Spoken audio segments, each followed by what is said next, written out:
Sarà previsto per il prossimo 6 luglio, giovedì alle 18:30, l'incontro dedicato alla festa di San Calogero presso la corte dell'Accademia Belle Arti Michelangelo di Agrigento, nel cuore del centro storico della città.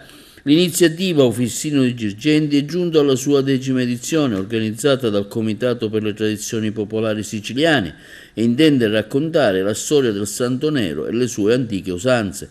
Il comitato, nato nel 2020, è costituito da oltre 40 personalità, tra giornalisti, scrittori, politici, artisti e tanti giurgintani legati al culto di San Calogero e alle tradizioni popolari della Sicilia.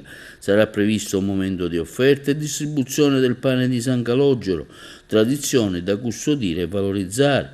L'incontro, animato da diversi interventi artistici, intende testimoniare la devozione e la fede verso San Calò, rilanciando la sua opera religiosa e spirituale.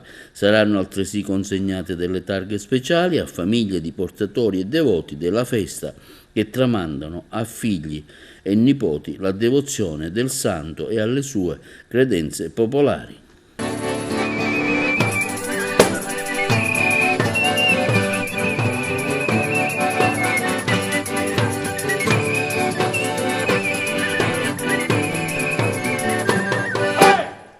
Cappeggia, venimi vicino, quando ti tocco d'ogni voglio, vieni con mia che dai a passare, mentre manca papà e mamma, e la mano e a falla con mia.